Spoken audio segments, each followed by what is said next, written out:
Welcome to Bhavaloka. ಇವತ್ತು ಕುಂಬಳಕಾಯಿ ಸಾಂಬಾರು ಮಾಡೋದು ಹೇಗೆ ಅಂತ ನೋಡುವ. ಇದು ದೇವಸ್ಥಾನದಲ್ಲಿ ಮಾಡ್ತಾರೆ, ಸೇಮ್ ಟೇಸ್ಟ್ ಬರ್ತದೆ. ಬನ್ನಿ. ಸಿಪ್ಪೆ ಮತ್ತು ತಿರುಳನ್ನು ತೆಗಿಬೇಕು ಫಸ್ಟು.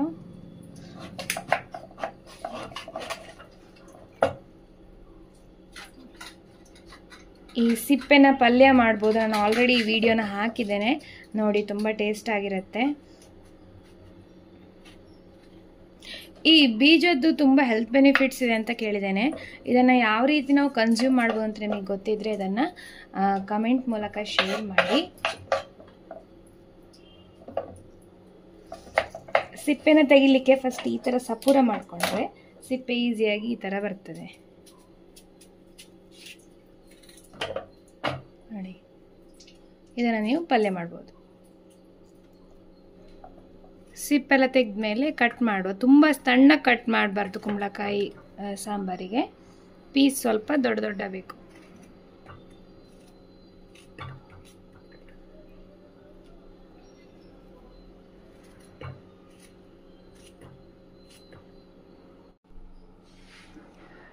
ಇನ್ನು ಬೇಯಿಸಲಿಕ್ಕೆ ಬೇಕಾದಷ್ಟು ನೀರು ಹಾಕುವ.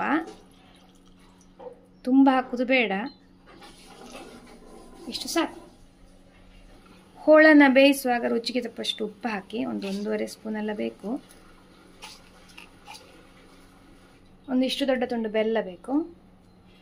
ಒಂದು ಸ್ವಲ್ಪ ಮೆಣಸಿನ ಹೊಡಿ ಹಾಕಿ, ಸ್ವಲ್ಪ ಸಾಕು, ತುಂಬ ಬೇಡ. ಒಂದು ಚಿಟಿಕೆ ಅರಿಶಿಣ. ಒಂದ್ಸಲ ಮಿಕ್ಸ್ ಮಾಡಿ ಮುಚ್ಚಿಟ್ಟು ಬೇಯಿಸಬೇಕು. ಸಾಂಬಾರು ಮಸಾಲೆ ಮಾಡಲಿಕ್ಕೆ ತೆಂಗಿನ ಎಣ್ಣೆ ತಗೊಳ್ತೇನೆ. ಫಸ್ಟು ತೆಂಗಿನ ಎಣ್ಣೆಯಲ್ಲೇ ಹುರಿಯುವ.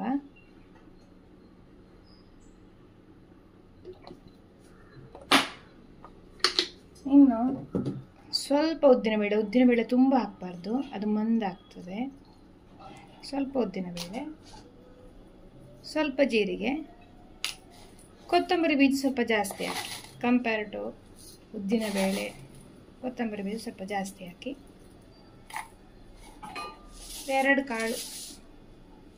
ಕಾಳು ಮೆಂತೆ. ಹಾಗೆ ನಿಮಗೆ ಎಷ್ಟು ಖಾರ ಬೇಕೋ ಅಷ್ಟು. ಮೈಲ್ಡ್ ಆಗಿದ್ದರೆ ಒಳ್ಳೆಯದಾಗ್ತದೆ, ತುಂಬ ಖಾರ ಇದ್ದರೆ ಒಳ್ಳೆಯದಾಗೋದಿಲ್ಲ ಅದು. ನಾನಿಲ್ಲಿ 1.5 ಮೆಣಸು ತಗೊಂಡಿದ್ದೇನೆ. ಹಾಕಿ ಚೆಂದ ಫ್ರೈ ಮಾಡಿ.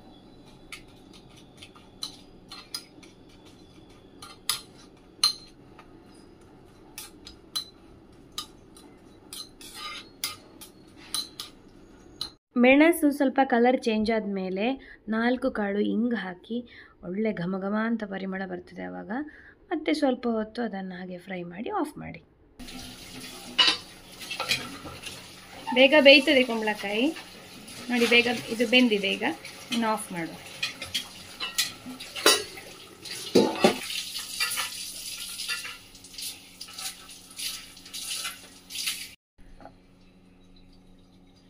ಅರ್ಧ ಕಾಡಿ ತೆಂಗಿನಕಾಯಿ ತಗೊಂಡಿದ್ದೇನೆ.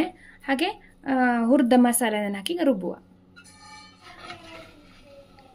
ಕುಂಬಳಕಾಯಿ ಹೋಳನ್ನು ತುಂಬ ಬೇಯಿಸಬಾರದು, ತುಂಬ ಬೇಯಿಸಿದ್ರೆ ಅದು ಕರಡಿ ಹೋಗ್ತದೆ. ಈಗ ಮಸಾಲೆ ರುಬ್ಬಿದ್ದನ್ನು ತೆಂಗಿನಕಾಯಿ ಅರ್ಧದನ್ನು ಹಾಕುವ.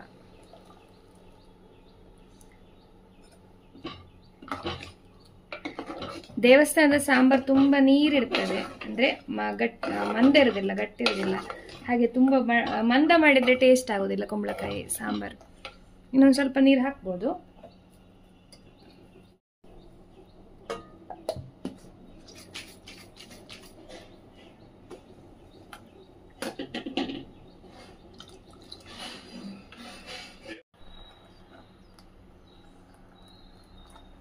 ಕನ್ಸಿಸ್ಟೆನ್ಸಿ ನೋಡ್ಕೊಂಡು ನೀರು ಹಾಕಿ. ಇಷ್ಟು ಸಾಕು. ಹಾಗೆ ನೀರು ಆ್ಯಡ್ ಮಾಡಿದ್ದೇನೆ ನಾನೀಗ. ಸರಿ ಕುದಿಬೇಕದು.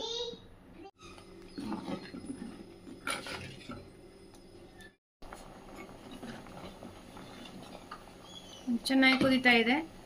ಇನ್ನೊಂದು 1 ನಿಮಿಷದಲ್ಲಿ ಆಫ್ ಮಾಡ್ಬೋದು.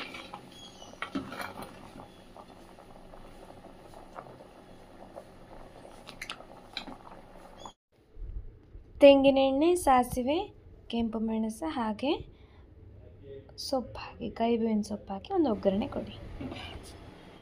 ನೋಡಿದ್ರಲ್ಲ ಹೇಗೆ ಸಾಂಬಾರು ಕುಂಬಳಕಾಯಿ ಸಾಂಬಾರು ಮಾಡೋದು ಅಂತ.